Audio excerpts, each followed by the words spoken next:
dentro de la segunda parte. Lo que sigue.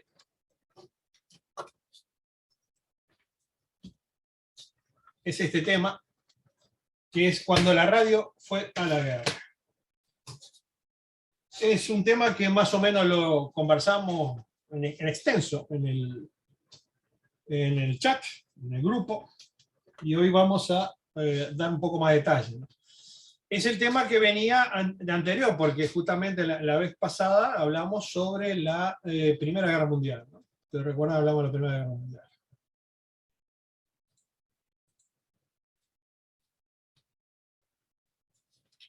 Y entonces, como que este es un tema corolario del anterior. En realidad, esto es anterior, porque la Primera Guerra Mundial no fue el primer momento en el cual se utilizó la radio como un método de comunicación, ¿no? Como un método bélico, como un arma bélica. De hecho, fue un arma bélica, y sigue siéndolo. Entonces, como dice acá, la primera vez que la radio fue usada en una guerra fue en febrero de 1901. El almirantazgo británico firmó un preacuerdo con la compañía Marconi, que fue uno de los primeros contratos de la empresa recién establecida. Pero todo había empezado anteriormente en julio de 1899, cuando 3 barcos de guerra de la Armada Británica, el HMS Alexandra, el Juno y el Europa, probaron equipos inalámbricos Marconi durante maniobras navales. Y más tarde, ese mismo año, los equipos inalámbricos Marconi, originalmente destinados al ejército británico, fueron utilizados por la Marina durante la Segunda Guerra de los Boers, que enfrentó a la República Boer de Transvaal, que tiene como nombre en realidad la Zuid-Afrikaanse Republiek, la SAR, y la del Estado Libre Orange contra una coalición británica. Es decir, fue un segundo enfrentamiento que se hizo entre colonos Boers, y básicamente el ejército británico, si bien participaban otras naciones dentro del Commonwealth, dentro de la Mancomunidad Británica, como puede ser Australia, Canadá, etcétera, etcétera. La India, el Raj de la India, etcétera. Técnicamente esta fue la primera vez en que la radio fue usada con fines bélicos. Y vamos a ver por qué técnicamente. En 1899, con el inminente estallido de la guerra en África del Sur, la Marconi Company ofreció equipos inalámbricos junto con operadores y aparatos relacionados para ser utilizados por el ejército británico. Lo primero fue aceptado, pero los operadores serían militares navales, y la capacitación relacionada estaba controlada y terminada por la Marina, y fue integrada en la estructura y las prácticas de trabajo de esa institución militar. No se veía bien de que el personal civil de la compañía trabajara en estas tareas militares. La Armada ya venía desarrollando a través del por entonces capitán Henry Jackson, desde 1897, sus propios dispositivos. Este señor Henry Jackson llegó a ser almirante de la Armada Británica y Lord británico, pero ya, incluso antes de que Marconi estuviera desarrollando, en el mismo tiempo que estaba desarrollando sus primeras pruebas en Italia, ya la Armada Británica estaba probando dispositivos inalámbricos de Henry Jackson. Y Jackson se convirtió en la primera persona en lograr comunicación inalámbrica de barco a barco y con comunicación continua. Y continua con otro barco a una distancia de hasta 5 kilómetros. Ustedes están viendo la presentación, ¿no? Sí. No, porque me están apareciendo mensajes. Sí, totalmente. Se ve clarito, es impecable. Bueno. Entonces, es raro concebir de que si ya estaban utilizando su propio dispositivo, contrataran un dispositivo de una compañía que, dicho sea paso, como se va a ver, estaba totalmente aún en desarrollo. Bueno, pero las demandas militares dictaron el desarrollo continuo y paralelo de los sistemas inalámbricos Marconi y Jackson, y ambos se utilizaron en el campo de combate. O sea, la Armada no dejó de seguir trabajando con sus propios dispositivos.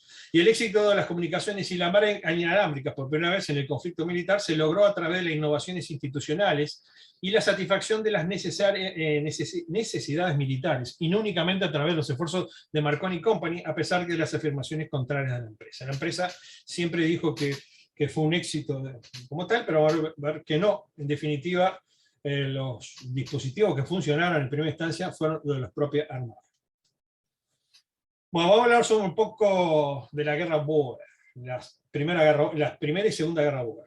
En realidad la radio fue empleada en la Segunda Guerra. Bueno, la Primera Guerra de los Boers tuvo lugar entre 1880 y 81, apenas un año antes de que la oficina de correos comenzara a experimentar con la telegrafía inductiva y conductiva.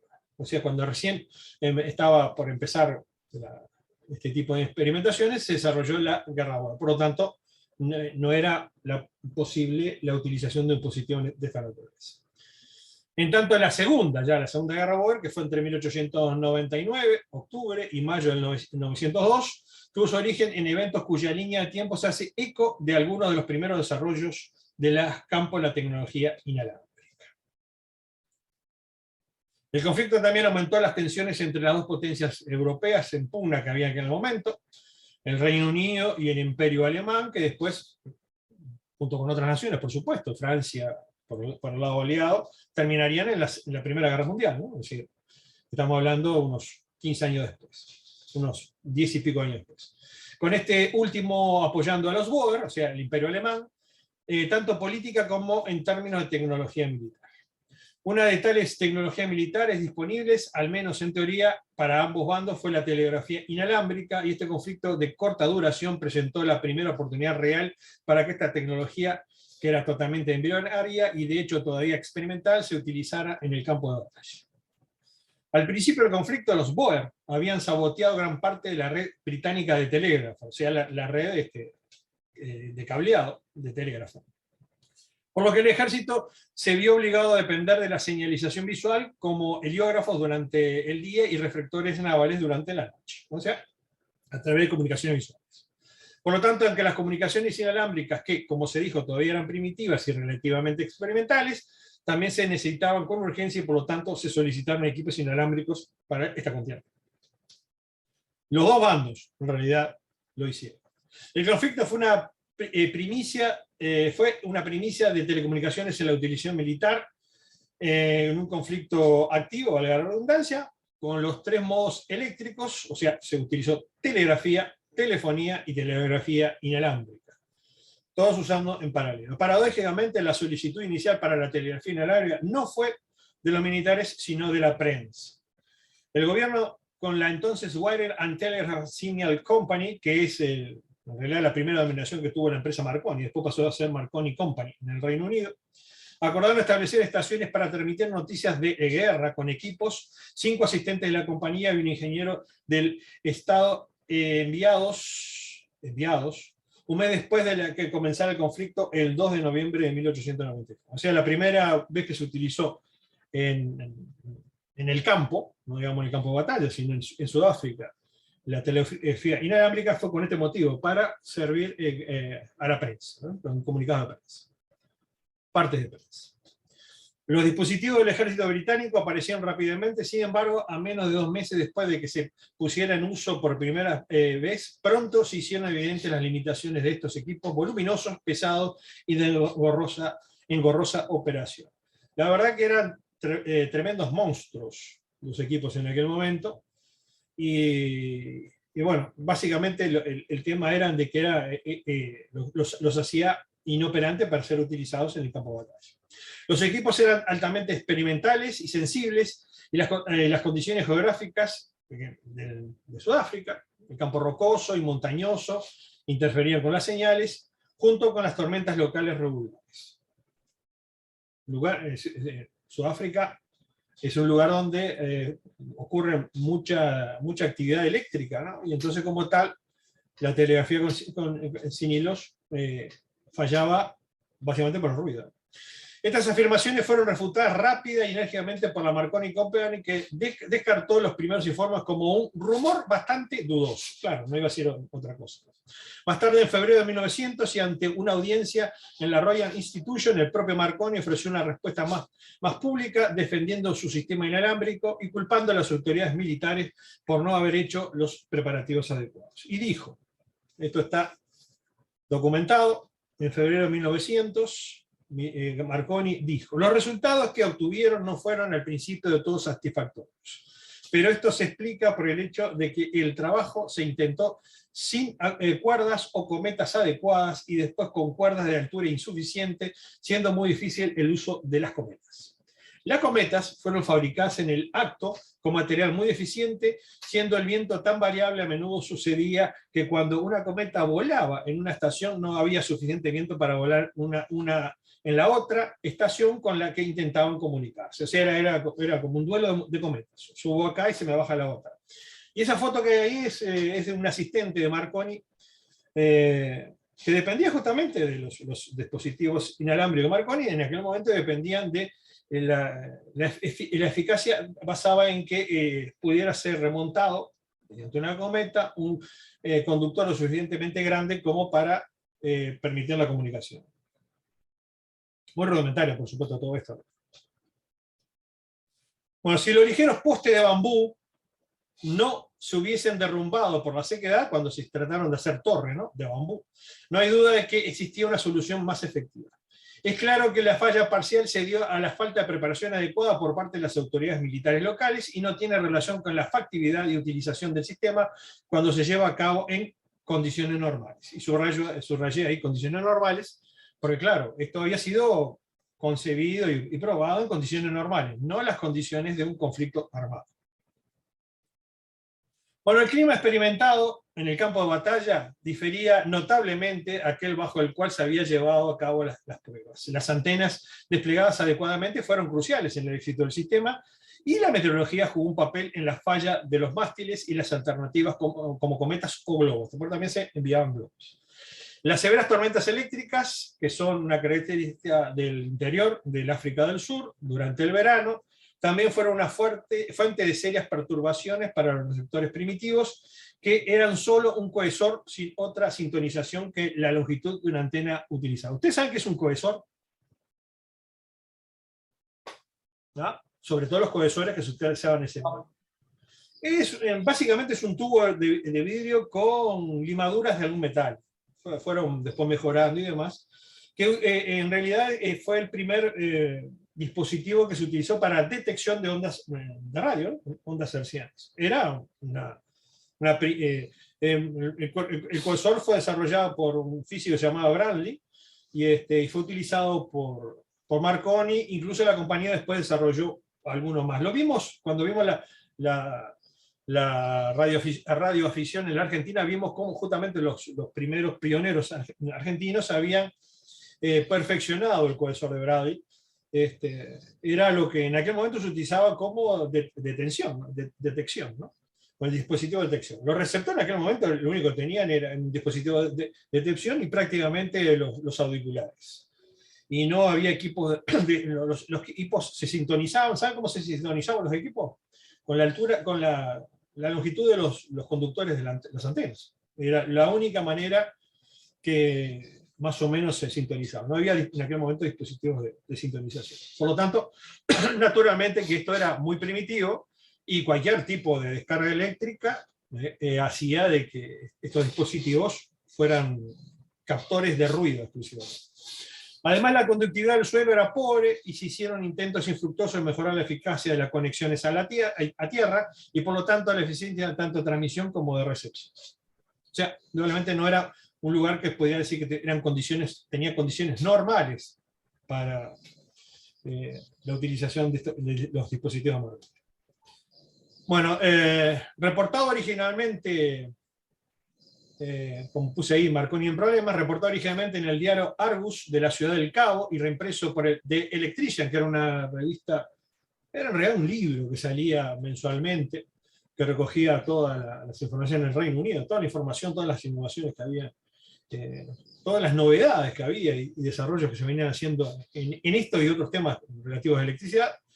Bueno, los autores del último informe se preguntaban un tanto irónicamente en qué se ocupaban los miembros del personal de la compañía de Marconi que habían sido enviados con sus instrumentos al frente. Por lo dicho, los equipos inalámbricos no fueron de utilidad para el ejército británico y los transfirieron a la Marina. No les sirvieron para nada. La clara falta de éxito en relación con los aparatos inalámbricos condujo a una especie de silencio de radio con respecto a su uso en el conflicto sudafricano, y no fue hasta junio de 1900 que comenzaron a surgir informes de su aplicación exitosa. Y ahí tenemos una foto, esta foto que tenemos es justamente, se me fue, yo le decía que se utilizaban globos también, bueno, se utilizaban globos para, claro, para desplegar los dispositivos de antena. Los conductores, era un conductor. No, a veces lo que se hacían en aquel momento era lo que se llaman antenas de jaula, ¿no? Cuando nosotros tuvimos acceso allí a Santiago Vázquez, había alguna antena de jaula que había instalada. Bueno, sí, me refiero a la estación terrena, a la estación de terrena, la estación costera de antena. Daniel, Sí. Daniel, ahí en Posito había un colega veterano que tenía una antena de esa, y la última altura de la antena era la longitud de onda, la que él transmitía, pero mandaba la antena 100 y pico metros para arriba con un globo aerostático, y un día subí a la casa y me dice, busca la antena. Y me dijo, ya, era el cable. Claro, si el globo estaba allá arriba agarrado un malacate eléctrico, lo subía o bajaba y le daba la altura que Las antenas quería. jaulas en realidad eran varios conductores separados, que era como una jaula, pues se llama antena jaula. No era un solo conductor, eran varios conductores. Y eran los dispositivos que inicialmente utilizó Marconi. Bueno, a ver, sigamos entonces. En contraste con bueno, pero te das cuenta que era una antena bastante rudimentaria, que justamente requería de que el conductor estuviera estirado a la longitud que tenía. Sí, en una cometa tú ves que baja y sube y se mueve en las 3 dimensiones, es indudable que no era posible. Y como digo, en aquel momento era la única forma de sintonización que tenían los equipos.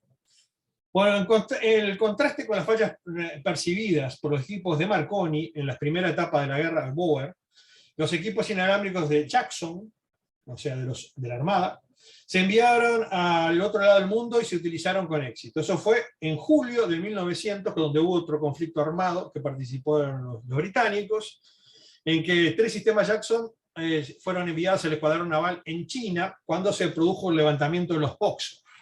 El levantamiento de los Boxers fue un levantamiento, una insurrección de parte del pueblo chino en contra de la ocupación, de la presencia y ocupación, de hecho, no solamente de británicos, sino de otras naciones. En realidad eran una veintena de naciones europeas.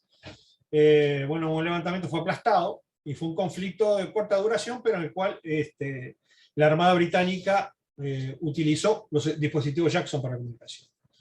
Y fueron colocados en el HMS Balfour, que de hecho se convirtió en el primer buque de guerra dedicado para uso inalámbrico en el servicio activo. O sea, fue la primera vez que un barco se utilizó de forma casi exclusiva para ser utilizado en forma, para ser utilizado con dispositivos inalámbricos. Volviendo a los Boer, digamos que los Boer en su parte habían explorado, los Boer, los contamos en los Boer, eran descendientes, básicamente descendientes de neerlandeses, holandeses, ¿no? Fueron los primeros europeos que se localizaron, se colonizaron Sudáfrica y que se levantaron determinados justamente por la dominación británica. Boer incluso quiere decir campesino, es un término un poco hasta despectivo, ¿no? Bueno, los Boer por su parte había explorado la posibilidad de hacer de equipos inalámbricos para el usar en el conflicto. Uno de los contactos que realizaron fue ni más ni menos con la compañía de Marconi, la Wireless Telegraph and Signal Company en aquel momento, que manifestó su voluntad de suministrar a la South African Republic, o sea, la SAR, equipo de telegrafía inalámbrica mediante intercambio epistolar con representantes de la República Boer en junio de 1891. O sea, ellos se contactaron con Marconi y Marconi dice, puede ser. Pero anteriormente, en febrero del año anterior, dirigentes de la SAR se habían comunicado con la Siemens Brothers Company Limited en Londres, que es una filial de la Siemens alemana. Es y no es. Después en algún momento lo voy a explicar. Que era una compañía británica, pero también era a su vez una compañía alemana, pero no eran iguales. Ahí está la cartita, los dirigentes de la SAR escribieron: caballeros, cierto lugar A en un valle está rodeado de colinas, deseo comunicarme telegráficamente sin hilos entre el lugar A y esos cerros, como están marcados en el diagrama. Ahora vamos a ver, 1, 2, 3, 4. ¿Hay alguna dificultad? Si es así, ¿cuál? De lo contrario, ¿pueden proporcionarme los instrumentos necesarios, completos? Si puedo proporcionar, les envíe un juego, 2 instrumentos para realizar una prueba para usar A1, 1 y 2, etcétera. Las instrucciones de uso más exhaustivas deben acompañar los instrumentos. Eso fue la carta que enviaron, que dice ahí. Enviaron a Siemens Brothers.